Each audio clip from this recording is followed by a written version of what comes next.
Hello and welcome to Listening to the Verde, your source for all information about the Verde River. I'm joined today by Mayor Tim Elinski, Mayor of the City of Cottonwood, and City Manager Ron Corbin from the City of Cottonwood as well. Thanks for joining me, guys. My pleasure. Yeah, our pleasure.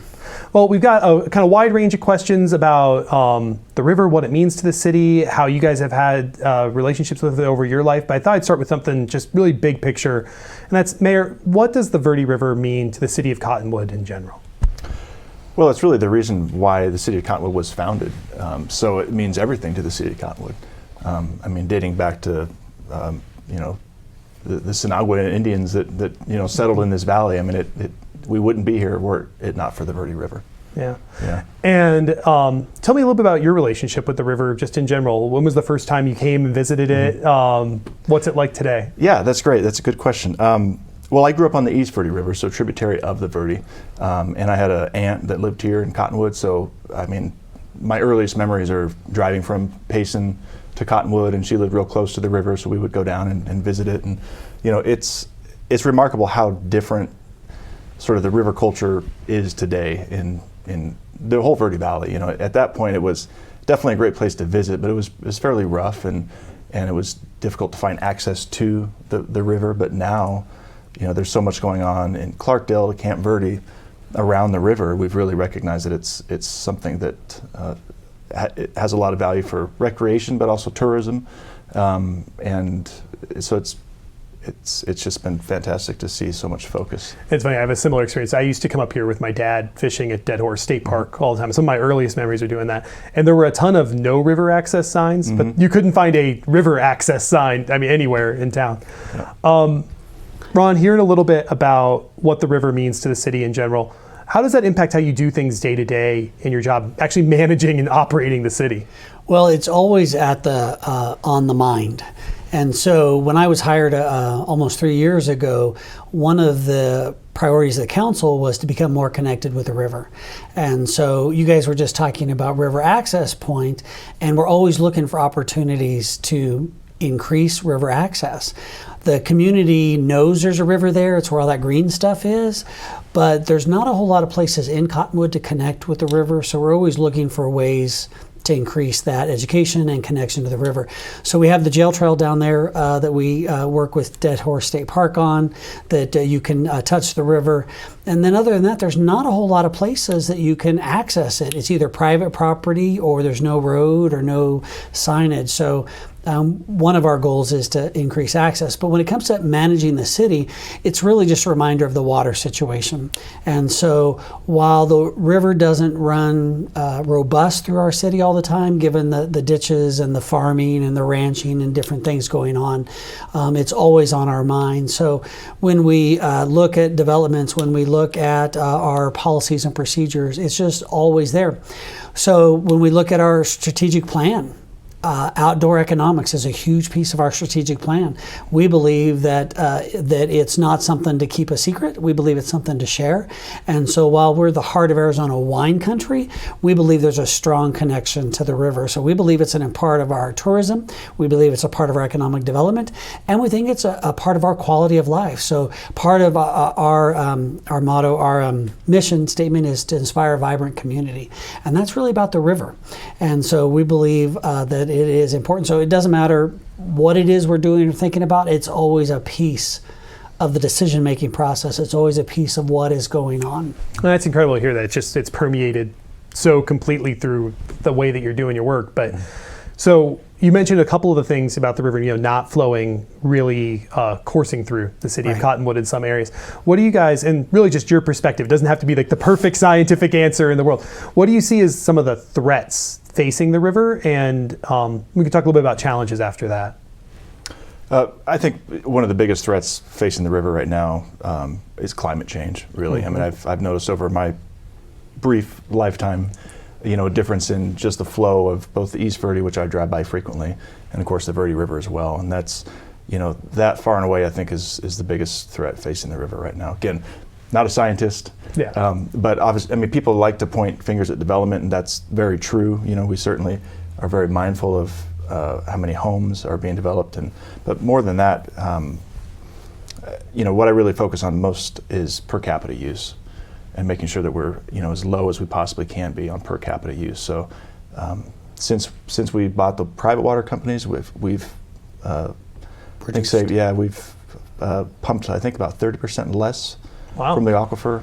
This is a 20 years now that we've owned the private water companies. So that's a big deal, and that's including all the growth that we've had. So doing everything we can, making sure our house is in order here in Cottonwood on conservation, I think helps alleviate some of those stresses to the river.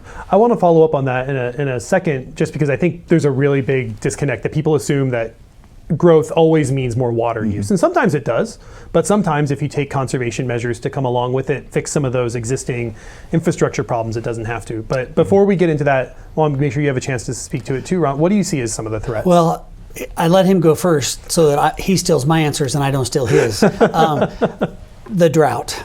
And so, will it last forever? Hopefully not. We've had a great monsoon, but a wet monsoon doesn't fix a drought. We need a couple long wet winters. We need the snowpacks up in the Rockies. And it's not just really about water that gets in the Verde. One of the things that impacts the Verde River, at least downstream, is the growth and the use of water in Phoenix. And as the big lakes dry up and they have less Colorado water, then I believe they will begin to take more from the Verde, or at least attempt to take more from the Verde. So even though we've had a great monsoon season, you can't think of the river microscopically. You have to think of it globally. And if Phoenix needs more water, the Verde is one of their options. And so the more that those big lakes dry up, the more they'll take from the Verde, which impacts us. So I think that is one of the biggest things. And I'll just follow up with education. A lot of people make decisions without being fully educated on the water in the river and the impact. And as the mayor just said, we've grown and we're using less water. So, you can't just say no growth to save the river. That's not going to save the river. If the river needs saving, I'll let others decide that. It's beautiful. We got to think long term, but you don't want to make decisions today that end up having a negative impact in the future. So I think education, getting people aware that green space is a waterway, is a river, and to be thankful. You asked another thing that I think about in addition about how we manage the city storm runoff. We want to keep it. We don't want bad things to get to the river, so we have a very aggressive stormwater protection plan because we don't want things. Where does our stormwater end up? In the Verde. And so we want to do everything we can to environmentally protect the area, including the water. So, educating themselves about what they do every day, the citizens, and the impact their water use, their behaviors have on the river is going to be important. The more we know, then we can make educated decisions. And what do you both think about, what are the challenges, keeping us from addressing those threats? What are the roadblocks that are in the way? Really, I think one of the biggest roadblocks is the amount of newcomers we have coming to the area. So it's really an education process. So we have to kind of onboard all of our new guests that move here to the Verde Valley. That's really important. So I think we've taken a better stance here at the city in the last few years of really making sure that we're building a culture of conservation, if you will. So that when people move here, they kind of can immediately grasp that sense of our community, that we take the environment very seriously, we take a flowing river very seriously. So, that takes a lot of players, it takes a lot of effort, to get the word out, but I think we're making good progress in that way. So really education is critical. Okay. Yeah, to add to that, I think resources, finances. So whether it's spending the money on a treatment plant. We have a lot of unincorporated areas that use septic systems that aren't that river friendly. And so, getting federal, state monies to help us address that, to keep our environment and the river clean, whether it's more money for more education, whether it's more money to do things. I know the Friends have all sorts of projects to help improve the water. Maybe it's to help ranchers and farmers find more innovative ways to use less water. So there's lots of things that I think can be done with the right amount of resources. So I think just getting the state and the feds to understand that we have a need in the Verde Valley that's unique is probably one of our biggest challenges. Often our state legislature, we love them, but they try to solve all the problems with one solution, like a global thing.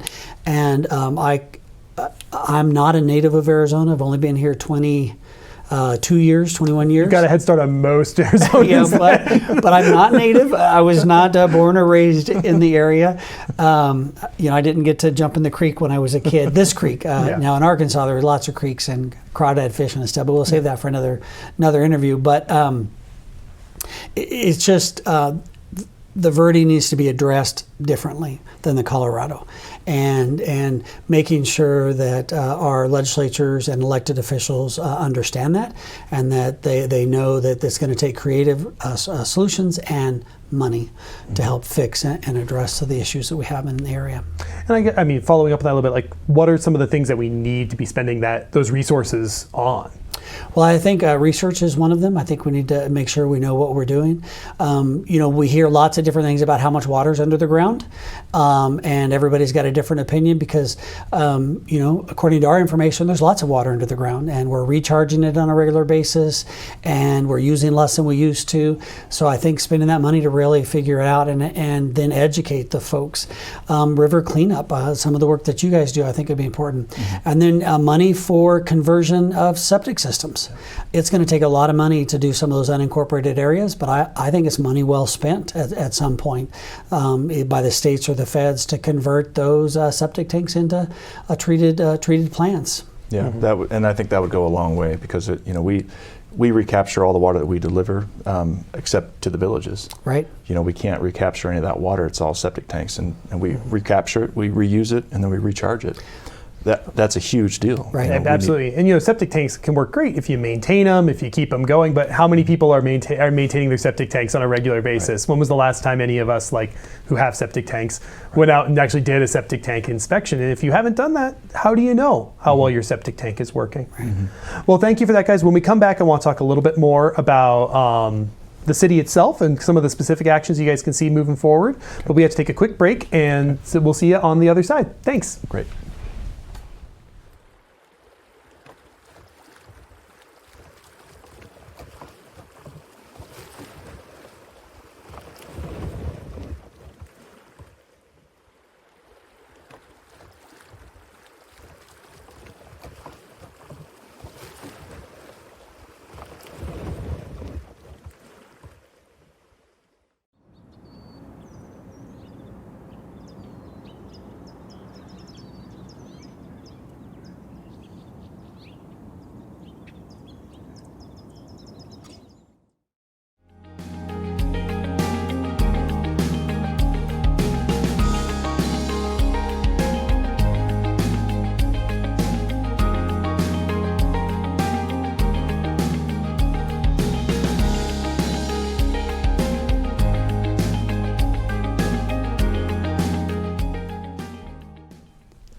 And welcome back to Listening to the Verde, your source of information for everything you need to know about the Verde River. I'm joined today by Mayor Tim Elinski from the City of Cottonwood and by City Supervisor, City Manager Ron Corbin. It's been a long day. I did have a question first right for you off the bat, Ron. Yes. You've been kind enough to help us with this idea of river-friendly certification. Right. I've drug you to a lot of meetings and asked your opinion about this a lot of times. But I was wondering, just your gut reaction as a city, what are the things that a city can do that make it river friendly? Use less water, I think, is the first thing. I think having a good stormwater protection plan, I think, is important. I think doing things like we recharge water and doing those kinds of things. I think educating the public is a big deal and supporting those people doing the work. So when we are looking at updating our riverfront park right there near the riverfront park, finding ways to integrate with the river, with Dead Horse State Park, so that we're providing opportunities for education, so that we're providing opportunities to do different things. I think working with our state legislatures to make sure they're not doing things that would be adverse to the Verde River. So I think there's a lot of little things. Construction. So we manage construction. We require all on-site water to be reclaimed water. versus taking it from the aquifer. We make sure that they put up storm protection things so it's not a lot of runoff when we have normal rainfall.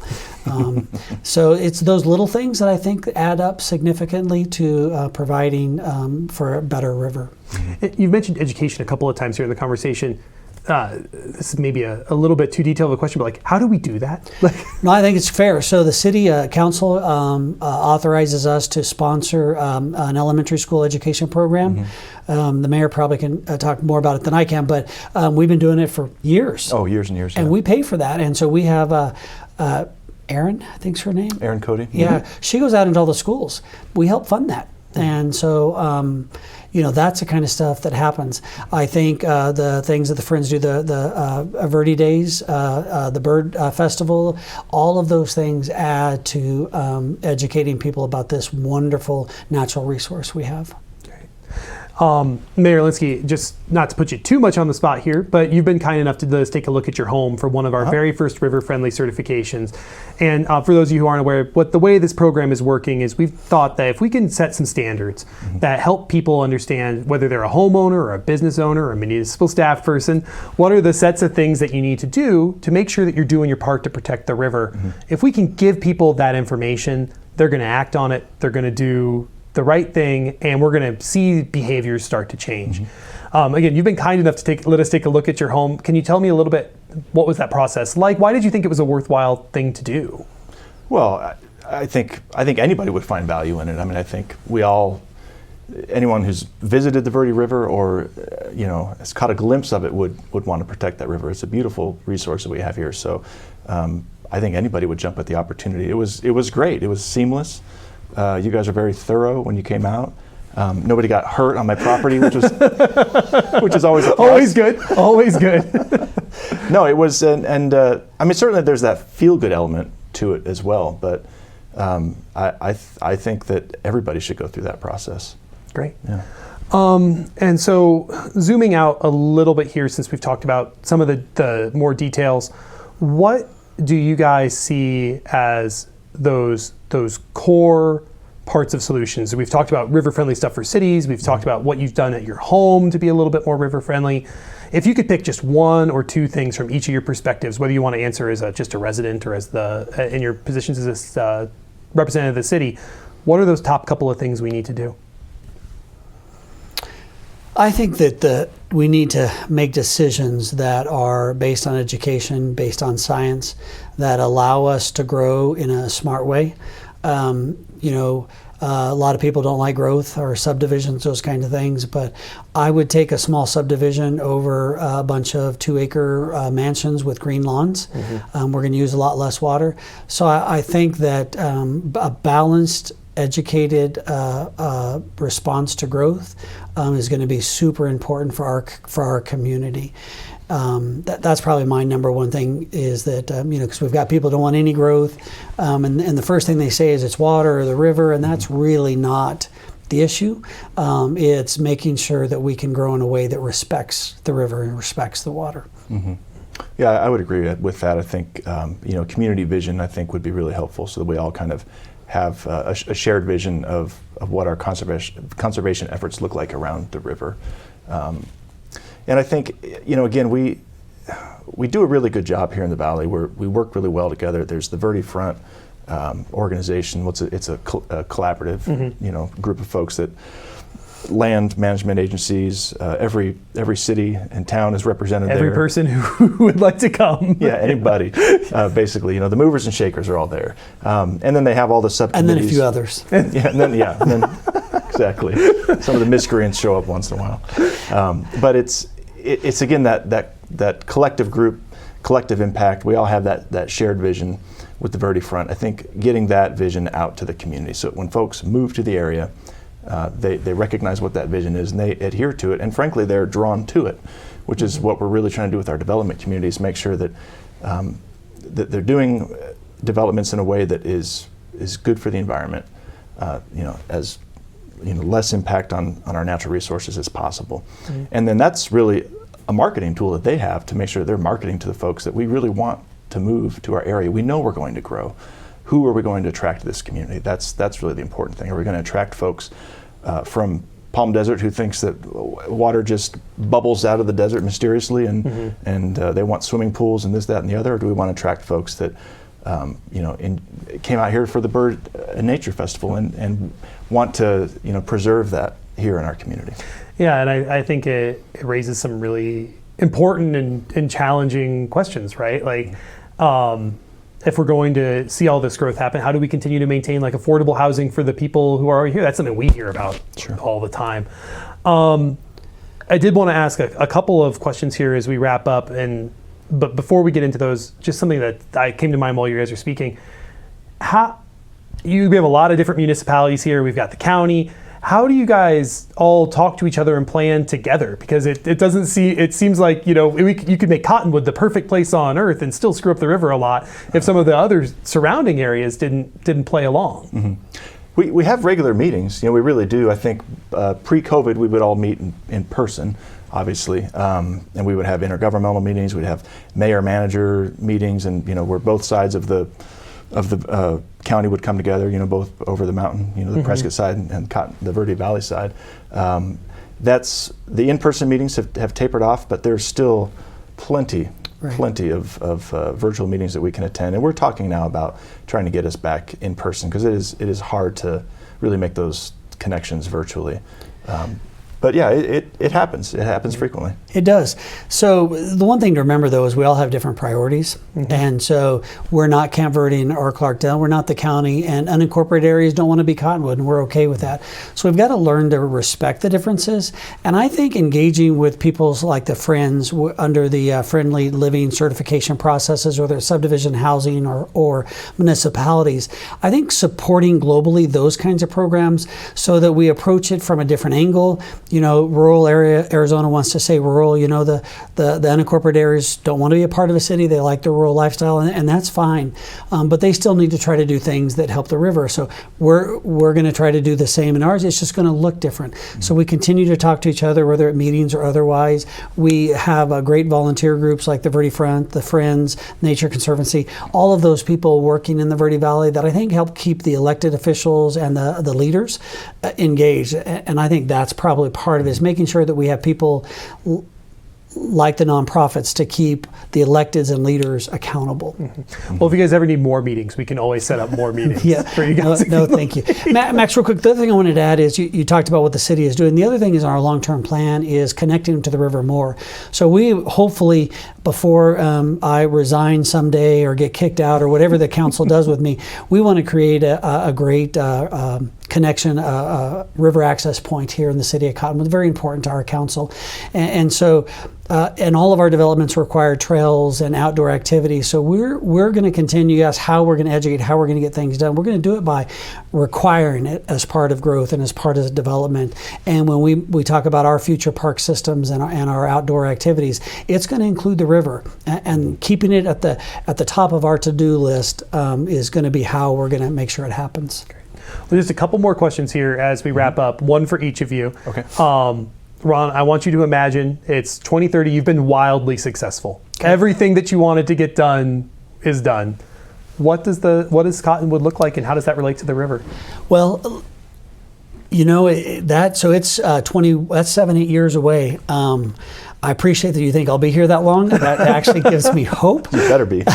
So the good news to me is that I think that we have a balanced community. So by that time, we'll have a river access point. I think we will have our injection wells, injecting water back into the aquifer, up and running. I think that we'll have as many houses as possible on our treatment facility, on our systems. I think that we'll have more outdoor activities. I think we'll have a better connection. There is the Arizona trail system that they're putting together. Hopefully that'll be complete. Hopefully we'll have more outdoor activities like that. So I think it's a real balanced approach where we are going to be a little bit bigger. We're going to have a little bit more tourism, but I'm hoping that we're more connected, that we have more opportunities. So part of the reason cities invest in parks and recreation and the library and those kinds of things is to create opportunities for people to connect. And when people connect, connect, they're friendlier, they're nicer to each other, they communicate. So we want more parks, we want more river, we want more trails, we want more ways for people to interact with each other. So that's my vision. It's not really about what it looks like, it's about how it feels. Council's top priority the last day of our last strategic plan was that we keep our small town feel. And so if I'm able to do that in 2030, that we're still a small town with a flowing river and a vibrant community, then I will have been successful. Great. And kind of the flip side of that question, Mayor Elinski, let's say it's 2030, not that far off, and we haven't been successful. The river's not flowing continuously throughout the year, especially here through Cottonwood.